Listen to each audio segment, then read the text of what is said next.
What happens when one of Hollywood's most beloved stars sits down for what should be a routine interview, only to find himself under attack from a host who seems determined to tear him down? Today we're diving into the shocking moment when Dwayne Johnson, The Rock himself, faced off against Joy Behar in what started as a friendly conversation but quickly turned into television's most uncomfortable confrontation of the year. You won't believe how this escalated, and the way it ends will leave you speechless. Before we get started, make sure to hit that subscribe button and let me know in the comments what you think about celebrity interviews that go completely off the rails. The atmosphere in the View studio was electric that morning. Dwayne Johnson had arrived with his usual charm and that megawatt smile that had won over millions of fans worldwide. Fresh off promoting his latest blockbuster, he seemed relaxed and ready for what he expected to be another friendly chat about his career, his family, and his upcoming projects. Ladies and gentlemen, please welcome Dwayne Johnson, Whoopi Goldberg announced with genuine warmth as The Rock made his entrance. The audience erupted in applause, phones came out for pictures, and you could feel the positive energy radiating throughout the studio. Johnson waved to the crowd, his charismatic presence immediately filling the room. "Thank you so much for having me," Johnson said, settling into his chair with that easy confidence he was known for. "Always great to be here with you ladies." The other hosts, Sunny Hostin, Sarah Haynes, and Alyssa Farah Griffin, were all smiles. Even Joy Behar seemed pleasant enough during the initial pleasantries, though there was something in her eyes that suggested she had her own agenda for this interview. "So Dwayne," Whoopi began, "tell us about the new movie. I heard it's breaking all kinds of records already." "You know, I'm incredibly grateful," Johnson replied, his genuine enthusiasm shining through. "The fans have been absolutely amazing, and working with this cast has been a dream come true. We really wanted to create something special, something that families could enjoy together." "That's wonderful," Sarah chimed in, "and I have to say, your social media posts about the filming process were hilarious. That video of you trying to fit in that tiny trailer had me cracking up." Johnson laughed, that infectious laugh that had made him one of the most likable celebrities in Hollywood. "Yeah, well, when you're 6'5" and built like a linebacker, even the biggest trailer feels like a dollhouse. But hey, that's part of the fun." The conversation flowed naturally for the first several minutes.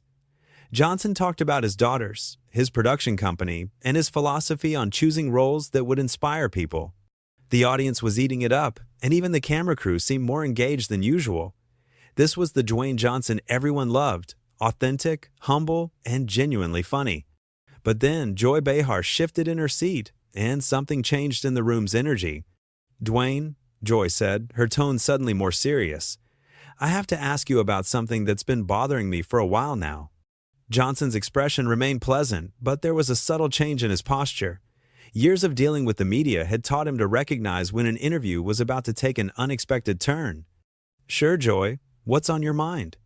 "Well," Joy continued, leaning forward slightly, "I've been watching your career trajectory, and I have to say, I'm concerned about the message you're sending to young people, especially young men." The other hosts exchanged glances. This wasn't part of the pre-interview discussion they'd had with Johnson's team. Whoopi's eyebrows raised slightly, and you could see Sarah trying to figure out where this was heading. "I'm not sure I follow," Johnson replied carefully, his media training kicking in. "What message are you referring to? This whole macho, muscle-bound, solve everything with violence persona?" Joy said, her voice gaining intensity. "Don't you think it's problematic in today's society? Don't you think you're perpetuating toxic masculinity?" The studio fell silent. Even the audience, which had been buzzing with excitement moments before, seemed to sense that something was off. Johnson's jaw tightened almost imperceptibly, but his voice remained calm. "Joy, I think there might be a misunderstanding here. I've spent my entire career trying to promote positivity, hard work, and treating people with respect. I'm not sure where this is coming from." "Oh, please," Joy scoffed, waving her hand dismissively. "Every movie you're in, you're the tough guy who saves the day by punching something or someone. What kind of example is that setting?" Johnson's smile faded slightly, but he maintained his composure. "I think you're oversimplifying the characters I play. Most of my roles are about protecting family, standing up for what's right, and overcoming obstacles through determination and teamwork." "Teamwork?" Joy laughed, but there was no humor in it. "Come on, Dwayne, let's be honest here. You're selling an image of masculinity that's outdated and frankly dangerous. Young boys see you and think they need to be these aggressive, dominating figures. The tension in the room was palpable now. Sunny looked uncomfortable, Sarah was staring at her notes, and Whoopi seemed to be trying to figure out how to redirect the conversation. But Joy was just getting started. And another thing, Joy continued, her voice rising slightly. This whole people's champion thing you do on social media, don't you think it's a bit disingenuous? You're worth hundreds of millions of dollars, living in mansions, and yet you're trying to relate to working class people? Isn't that a little fake? Johnson's hands, which had been resting casually on the armrests of his chair, now gripped them slightly. His voice remained controlled, but there was steel underneath it now. Joy, I grew up in a working-class family. My mother cleaned houses. My father was a professional wrestler who didn't always know where his next paycheck was coming from. I've never forgotten where I came from, and I never will. But that was then. Joy pressed on, seemingly oblivious to the growing tension. This is now. You can't honestly tell me you understand what it's like for a single mother working 3 jobs to pay rent. No, you're right, Johnson said, his voice getting quieter, which somehow made it more powerful. I can't understand that exact experience. But I can use my platform to highlight their stories, to support organizations that help them, and to remind people that their struggles matter. Joy rolled her eyes. Oh, here we go with the charity work. Another PR move to make yourself look good. That was the moment when something shifted in Johnson's demeanor. The easygoing charm was still there, but underneath it, you could see the competitor, the person who had climbed from nothing to the top of multiple industries through sheer will and determination. Joy, he said, his voice now carrying a weight that made everyone in the studio sit up straighter. I'm not sure what's prompted this attack, but I think we need to pump the brakes here. Attack? Joy laughed again, that harsh sound cutting through the studio air. I'm just asking tough questions. Isn't that what journalism is supposed to be about? The other hosts were looking increasingly uncomfortable. Whoopi finally tried to intervene. Maybe we should move on to something else, she suggested diplomatically. But Joy wasn't finished. No, I think this is important. Dwayne, you've built this entire brand around being this perfect role model. But don't you think there's something problematic about a man your size, with your influence, promoting physical strength as the answer to problems? Johnson leaned back in his chair, and for a moment, the studio was completely silent, except for the hum of the cameras and lights. When he spoke again, his voice was calm, but there was something final about it. Joy, I've spent my career trying to inspire people to be better versions of themselves. I've promoted education, kindness, hard work, and perseverance. If you see violence and toxicity in that message, then I think that says more about your perspective than it does about mine. Joy's face flushed at Johnson's measured but pointed response. Instead of backing down, she seemed to take it as a challenge, her voice becoming sharper and more aggressive. Oh, so now I'm the problem? Joy shot back, her hands gesturing wildly. I'm the one with the wrong perspective? That's rich, coming from someone who makes millions playing the same character over and over again. The audience was completely silent now, the earlier excitement replaced by an uncomfortable tension that seemed to press down on everyone in the studio. Sarah was fidgeting with her cards, Sunny was staring at the table, and Whoopi was clearly trying to figure out how to salvage what was rapidly becoming a disaster. Johnson's expression remained controlled, but those who knew him well could see the subtle signs. The slight tightening around his eyes, the way his breathing had become more deliberate. He was a man who had learned to channel anger into focus, but even his considerable patience had limits. Joy, I think there's been a misunderstanding here, he said, his voice still calm but carrying an unmistakable edge. I came here today to talk about my work, to connect with your audience, and to have a good time. I'm not sure why you've decided to turn this into some kind of personal attack. Personal attack? Joy's voice went up an octave. I'm holding you accountable. Someone needs to. You walk around acting like you're this perfect human being, but what about the time you supported that politician who had those controversial views about women's rights? Johnson's eyebrows furrowed. I'm sorry, what are you referring to? I think you might have your facts wrong. Don't play dumb with me, Joy snapped. You know exactly what I'm talking about. You endorsed someone who wanted to roll back women's reproductive rights, and then when it became politically inconvenient, you tried to distance yourself.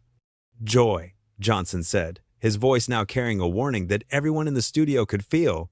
I have never endorsed anyone who wanted to harm women's rights. I have 3 daughters, and their future is more important to me than anything. If you're going to make accusations like that, you better have your facts straight." The other hosts were now openly uncomfortable. Whoopi looked like she wanted to crawl under the table, and Sarah was actually shaking her head slightly as if she couldn't believe what she was witnessing. "Facts?" Joy laughed bitterly. "The fact is that you're just another Hollywood hypocrite who says one thing and does another.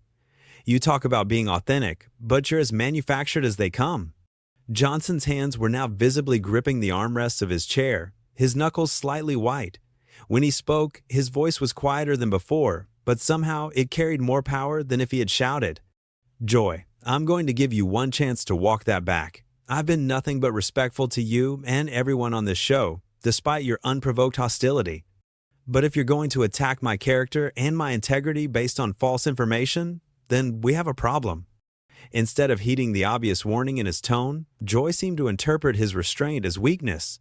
She leaned forward, her eyes gleaming with what looked like malicious satisfaction. "Oh, what are you going to do? Flex your muscles at me? Prove my point about toxic masculinity? Show everyone that when the big tough guy gets called out, he resorts to intimidation?" The studio was so quiet you could hear the air conditioning humming. Even the camera operators seemed to be holding their breath. Johnson stared at Joy for a long moment, and something profound shifted in his expression. The hurt was visible now, not just anger, but genuine disappointment in how this was unfolding. "You know what, Joy?" he said, his voice barely above a whisper, but somehow carrying to every corner of the studio. "I've been in this business for over 2 decades. I've dealt with critics, with people who don't like my movies, with people who think I'm not a good actor. That's fine. That comes with the territory." He paused, and when he continued, there was something raw in his voice that hadn't been there before. "But what you're doing right now, this isn't criticism. This isn't journalism. This is cruelty. You're sitting there, on national television, making up stories about me, attacking my character, and trying to tear down everything I've worked for. And for what? What did I ever do to you?" Joy's expression faltered slightly, but she wasn't ready to back down. "I'm just doing my job, asking the tough questions that need to be asked." "No," Johnson said, shaking his head slowly. "Your job is to inform and entertain your audience. What you're doing is using your platform to spread lies and hatred. There's a difference." Whoopi finally found her voice. "Maybe we should take a commercial break and—" "No," Joy interrupted, her voice sharp.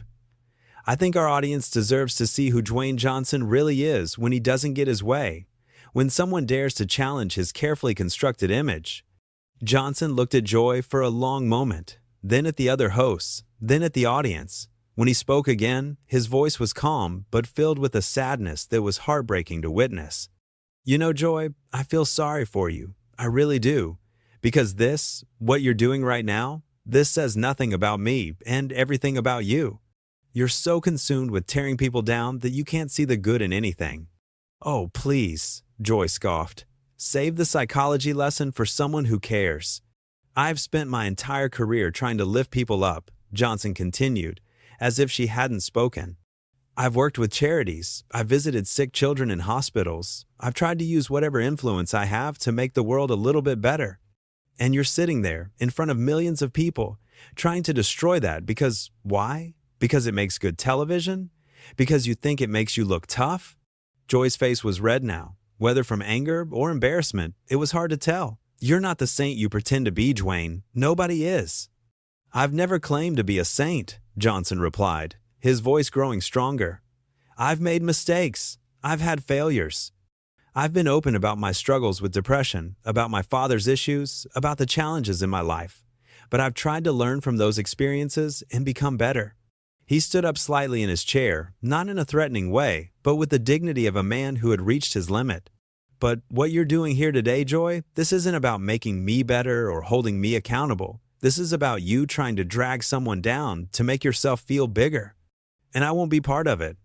"So what, you're gonna run away?" Joy taunted. "Can't handle a little criticism?" Johnson looked at her with something that might have been pity. "Joy, criticism would be saying you didn't like my last movie or questioning a business decision I made. What you've been doing for the last 20 minutes is character assassination based on lies. There's a difference, and if you can't see that, then I genuinely feel sorry for you." The other hosts were staring at Joy now, and not with approval. Sunny looked disgusted, Sarah looked embarrassed, and Whoopi looked like she wanted to disappear entirely. The audience was completely silent, but you could feel their mood had shifted dramatically. They had come expecting to see their beloved Dwayne Johnson, and instead they were witnessing what felt like a public execution attempt. "You know what the saddest part is?" Johnson continued, his voice now carrying a weight that made everyone lean in despite themselves. "You have this incredible platform. You could use it to highlight real issues, to bring attention to people who actually need help, to make a positive difference in the world. Instead, you choose to use it for this." Joy's mouth opened and closed, but for the first time since the interview began, she seemed at a loss for words. Johnson looked around the studio one more time, his gaze taking in the other hosts, the crew, and the audience that had gone from excited to horrified in the span of half an hour. "I think we're done here," he said quietly, and there was something final in those words that made everyone realize this interview was about to end in a way nobody had expected. The silence stretched for what felt like an eternity. Johnson slowly reached down and unclipped his microphone, the small sound echoing through the studio like a gunshot. Every movement was deliberate, controlled, and carried the weight of a man who had made a decision he wouldn't be swayed from. "Wait, wait," Whoopi finally said, her voice tight with panic. "Dwayne, let's just take a breath here. We can work this out." Johnson looked at Whoopi with genuine regret in his eyes. "Whoopi, I have nothing but respect for you and this show. But I can't sit here and let someone spread lies about me and my family on national television. I just can't do it." Joy, perhaps realizing that she had pushed too far, tried a different approach. "Oh, come on, Dwayne. Don't be so sensitive. This is just how we do things here. We ask the tough questions." Johnson turned to look at Joy one final time, and the expression on his face was one of profound disappointment rather than anger. "Joy, tough questions would be asking me about my business practices, my movie choices, my political views, or my charitable work. Tough questions are based on facts and come from a place of genuine curiosity or concern." He paused, letting that sink in before continuing. "What you've been doing today is making false accusations, attacking my character based on information you've either made up or completely misunderstood, and trying to tear down someone you've never even bothered to get to know. That's not journalism. That's just cruelty for the sake of cruelty." "I was just trying to have a real conversation," Joy protested, but her voice lacked the venom it had carried moments before. "No, you weren't," Johnson replied firmly. "A real conversation requires respect from both sides. It requires listening as well as talking. It requires honesty. You came into this with an agenda to attack me, and when I tried to defend myself with facts, you doubled down with more attacks." Sarah finally found her voice. "Dwayne, I'm so sorry about this. This isn't what we discussed beforehand." Johnson nodded to Sarah with genuine warmth. "I know, Sarah, this isn't on you or anyone else here. This is between me and Joy." He turned back to Joy, who was now looking increasingly uncomfortable as she realized the entire studio, including her co-hosts, seemed to be on Johnson's side. "Joy, I want you to understand something. I've been fortunate in my life. I've achieved success beyond my wildest dreams. But that success came from treating people with respect, from working hard, and from trying to lift others up along the way. I've never had to tear anyone down to build myself up." Joy's face was flushed, and she was fidgeting with her notes. "I was just doing my job." "If this is your job," Johnson said quietly, "then maybe you need to find a new one." The audience gasped audibly at that. It wasn't said with malice or anger, but with the kind of quiet conviction that somehow made it more powerful than any shouting match could have been. Sunny spoke up, clearly trying to salvage something from the wreckage. "Dwayne, is there anything we can do to continue this conversation in a more productive way?" Johnson looked at Sunny with appreciation. "Sunny, I respect you and the work you do, but I think the damage here is done. I can't continue a conversation with someone who has already decided I'm guilty of things I've never done." He stood up fully now, his imposing frame filling the space, but there was nothing threatening about his posture. If anything, he looked tired, like a man who had just been through an unnecessary battle. "You know what really bothers me about this?" he said, addressing Joy directly. "It's not just that you attacked me. It's that you did it in front of an audience that includes young people who look up to both of us. What kind of example does this set? What does this teach them about how to treat people? Joy's mouth opened, but no words came out. For the first time in the entire interview, she seemed genuinely speechless. I've always believed that we have a responsibility when we're in the public eye, Johnson continued. A responsibility to show people how to handle disagreements with grace, how to have difficult conversations with respect, and how to treat each other with basic human dignity. You've failed in that responsibility today, Joy, and that's not just disappointing to me personally, it's disappointing for everyone who was watching. Whoopi made one last attempt to save the interview. Dwayne, please, let's start over. Let's have the conversation our audience came here to see. Johnson smiled at Whoopi, and there was genuine sadness in it. Whoopi, I would love nothing more than to sit here and talk about my movies, my family, my upcoming projects, all the things your audience actually wants to hear about. But I can't do that while sitting next to someone who just spent 30 minutes trying to destroy my reputation based on lies. He began walking toward the edge of the stage area, and you could feel the panic starting to set in among the production staff. Cameras were still rolling, the audience was in shock, and one of the biggest stars in the world was walking away from a live television interview. This is ridiculous, Joy called after him, her voice carrying a hint of desperation now. You're being way too sensitive about this. Johnson stopped and turned back one final time. When he spoke, his voice carried across the entire studio with crystal clarity. Joy, sensitivity isn't weakness. Caring about your reputation, about your family's honor, about the truth, those aren't character flaws. They're what make us human. The fact that you see those qualities as problems tells me everything I need to know about you. He paused at the edge of the stage and looked out at the audience, many of whom were clearly upset by what they had witnessed. To everyone who came here today expecting something different, I'm truly sorry. You deserved better than this.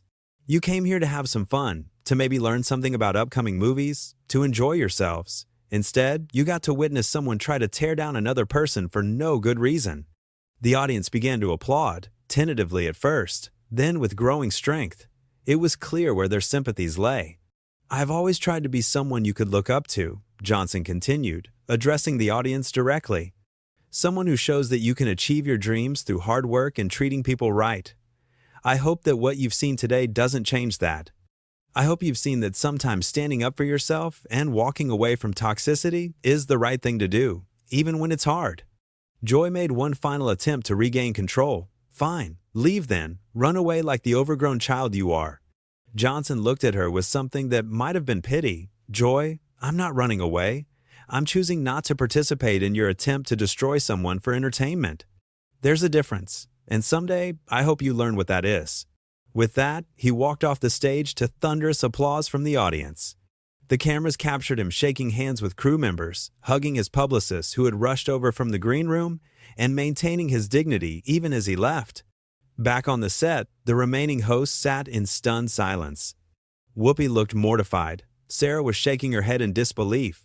Sunny appeared to be fighting back tears, and Joy sat there looking like she couldn't quite believe what had just happened. Well, Whoopi finally said, her voice tight, I guess we'll be right back after this commercial break. As the cameras cut away, you could see Joy finally beginning to realize the magnitude of what she had done. She had just driven away one of the most beloved figures in entertainment on live television in front of millions of viewers who would now forever associate her with this moment. The interview that was supposed to be a fun promotional appearance had instead become a masterclass in how not to treat a guest and how to maintain dignity in the face of unprovoked hostility. Johnson had walked away, but in doing so, he had somehow won something far more valuable than any interview could have provided: the respect and admiration of everyone who witnessed his grace under fire. So what do you think? Was Dwayne Johnson right to walk away, or should he have stayed and tried to work things out? Let me know in the comments below, and don't forget to subscribe for more stories about the moments when Hollywood's biggest stars show us who they really are when the cameras are rolling.